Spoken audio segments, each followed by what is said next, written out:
Hello and welcome, everyone. This is Adeel Ali from APIMatic. I took this picture. I just was waiting to show this picture. I took this by myself yesterday evening. That was a gorgeous evening in Melbourne, been here after 4 years, like you. And I was spoken at API Days 2016 and 17, being a friend of API Days, I think, since 2015. So I live in New Zealand. I'm originally from Pakistan. And what's APIMatic? We are a developer experience platform. So if you want to take your APIs to developers, come talk to us. We have a stall outside. OK, let me begin by asking a very simple question. How many of you actually drive a car? Great. So do you know how many parts are there in a car? Just a guess. Any number? 10,000? That's close.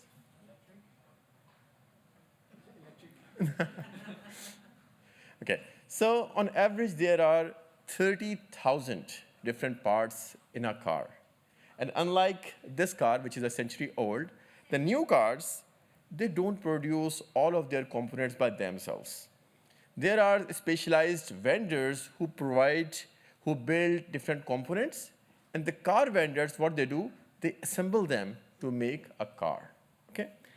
The similar trend we are seeing in the software world, where software applications are not built totally by vendors, but they are making use of software components which are called APIs, third-party API economy, if you say. So that's a common knowledge. Everybody knows about it. So I want to ask this thing. Again, how long does it take to assemble a car in terms of time?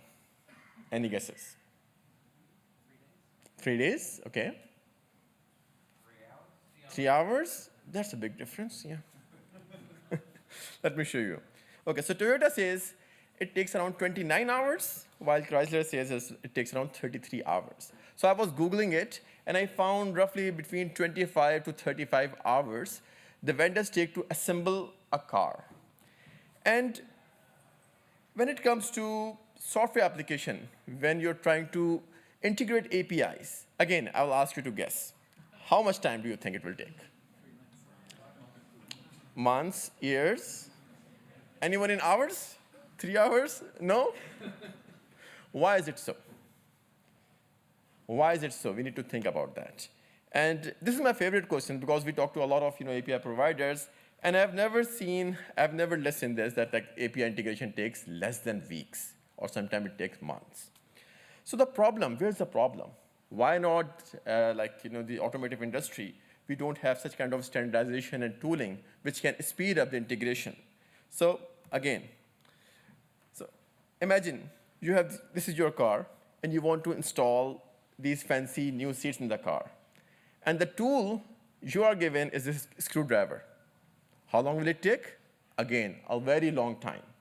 But if we replace this screwdriver with a proper tool, with an automated machine, the time will be significantly reduced, right? So similar thing is happening in the API world.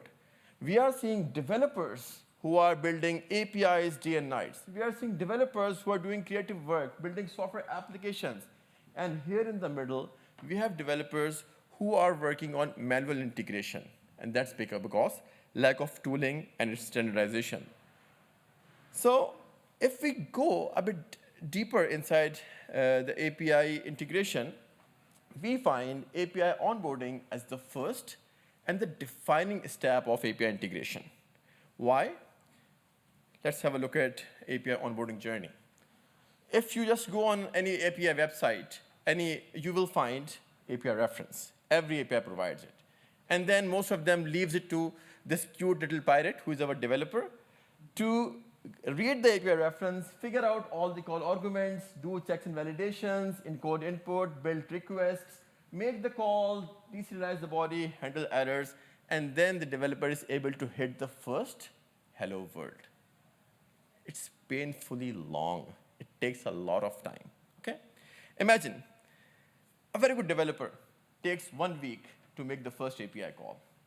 And like API unicorns, we aim that our API will be used by 1 million developers in its lifetime. So just do the maths. A million developer will take million weeks, which becomes almost 19,000 years of integration work. You know, that big amount of time. And this integration work is not, but like, working of a screwdriver. You are trying to connect this API to that application. And do you realize why there's a big shortage of developers nowadays? Why are they getting so expensive? Because we are asking them to do so much amount of work which could be handled by proper tooling. So smart APIs, top APIs, they realized this fact. And what they did, they started to provide pre-built code, some tooling in the form of SDKs and code samples, which significantly reduce the time of integration, the time of onboarding. So I'm going to show you a few examples. I am sure everybody knows about Twilio and Stripe. I have added Algolia and Contentful as well. So any guesses, what is the common bit among all 4 APIs?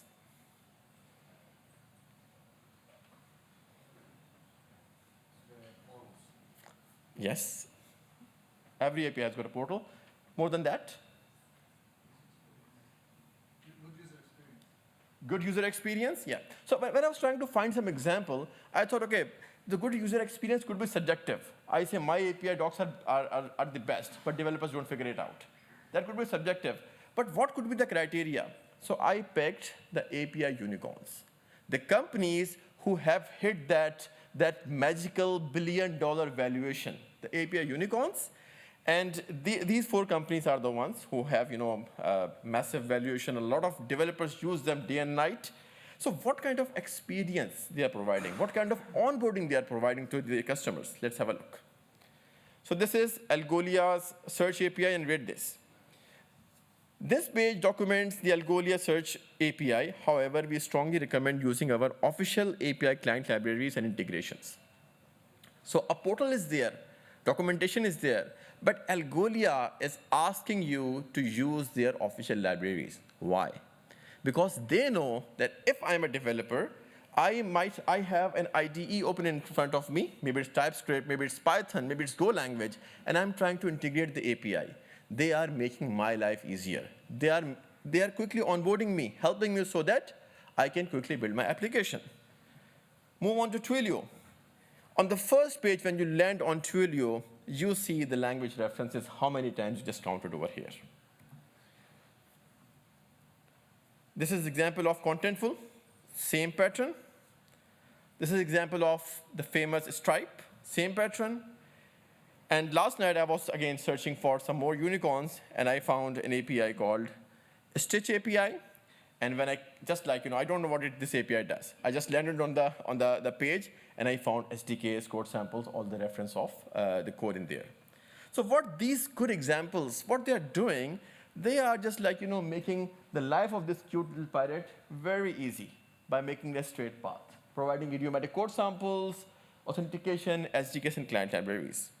So when API product managers see this, they have a reaction.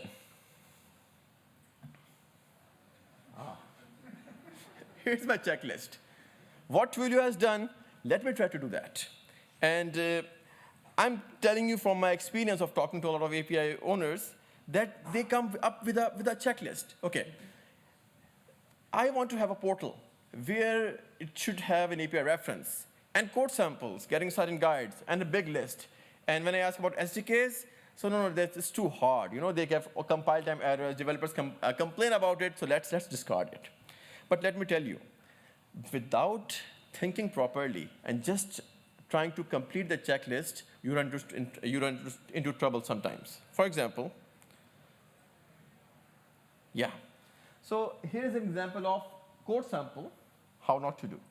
So this is in Java language, but I don't need you to understand Java language because bad code samples are language agnostic.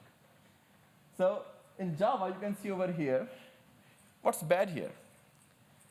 You are seeing a lot of REST wrapped in Java. That's how you don't write a code in production. Imagine you are working with 10 different endpoints of this API. Will you be repeating all of this again and again. You will have to do a lot of refactoring to put this code into production. Second problem, you are giving your API key as a header instead of environment variable. How big of a security vulnerability you are opening it up? Third problem, look at this JSON going as a string in the request, what I would call RIP, object-oriented programming.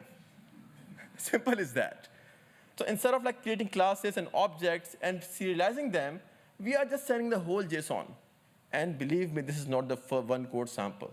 You just open any API docs, because a lot of like product managers, they are not developing or calling the API by themselves. They're just like, tick marking their checklist and giving code samples, which is not helping in API production. Developers are still spending months and months of doing it. So code samples speed up API onboarding, but here we see some problems. And the bigger problem, that integration is going to take forever, maybe even it could be harmful to the production app. So how do we create better code samples that improve onboarding and shorten integrations? The answer is SDKs. So great code samples plus complementary SDKs, they create an API onboarding experience, which is great. How much time do I have? I started 10 minutes late. Anyway, please give me some time. OK, sure, thank you. So I am going to just like jump into a very important part of my presentation. As I have seen that, we have seen that best API docs are SDK first, right? We have seen it. We have seen a lot of examples. And if, as an API owner, you want to follow the footsteps of those APIs who have massive developer traction, how are you going to provide those kind of SDKs? So I have compiled a list of best practices from all those APIs and been working with API for 10 years. So big fives are doing SDKs right. So what you want to do, make them accessible, which means code that is easy to understand. Approachable, that is code which is easy to get started with. Maintainable, code that keeps working. Robust, code that works in all cases. And reliable, that means code that works when nothing works. So in terms of accessibility, what happens? Your API is basically an interface to a product, right? So if as a consumer, I want to see my receipts of past month, what's my goal?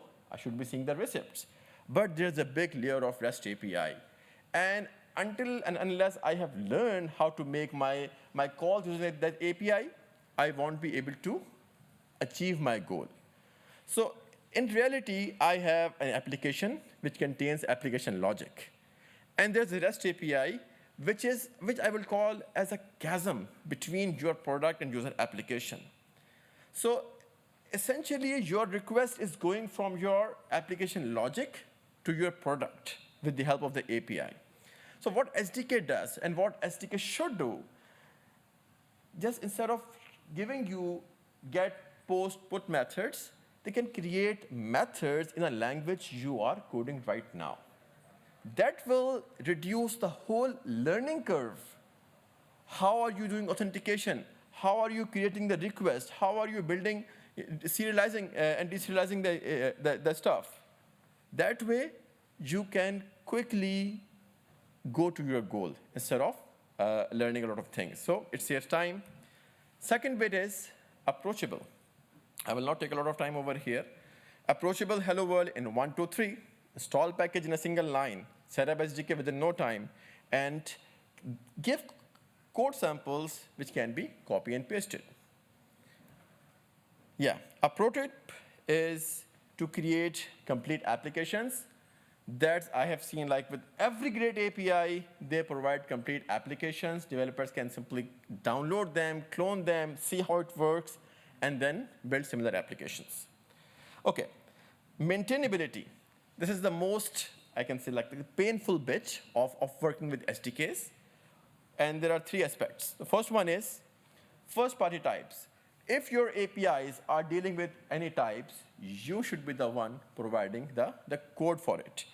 If you don't do it, your developers end up writing classes for the schema you have.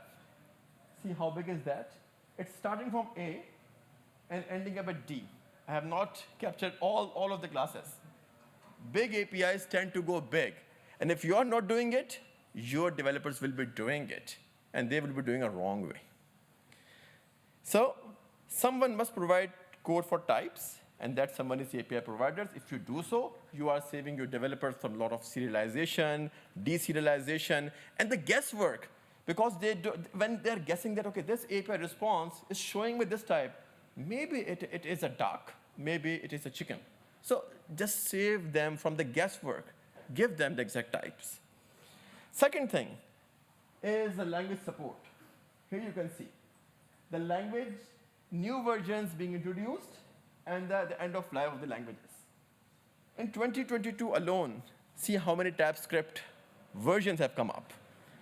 And if you are providing SDKs, that's a blessing. That's very important for you to give the right versions to your consumers and keep them up to date. Otherwise, again, you are opening up a big can of worms.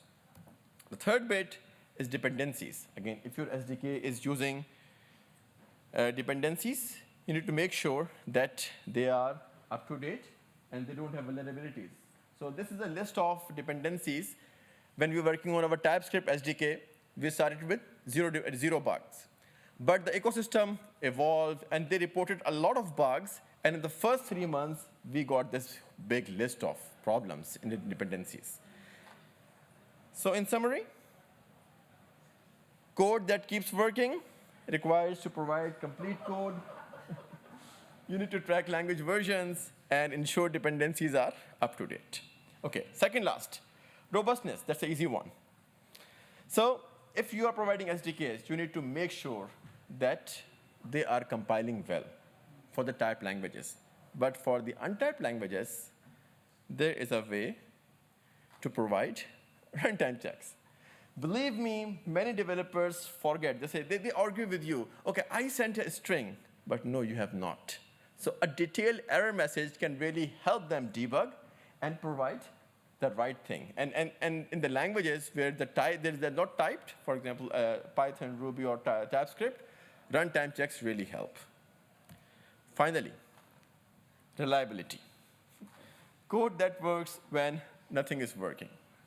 So bad network and API errors are common. Recover and retry. That's the best bit. How can you do it? You can add timeouts, retries, throttling, and circuit breakers in your SDKs so that if things go south, if things go wrong, you have a contingency plan over here. And they should be as easy as this. Configure timeout, 10 seconds. Number of retries, 2. So just make the life of developers much easier by providing them all the configuration settings that can make them more productive. So in summary, there are 5 big fives of doing SDKs right. And you can see them over there: approachable, accessible, maintainable, robust, and reliable. I've come to conclusions that follow the success stories, invest in API onboarding. SDKs are not evil.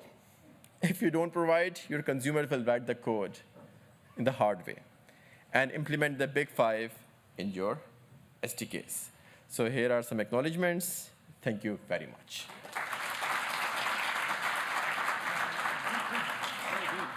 He did amazing in the time. Sorry about the technical issues at the start.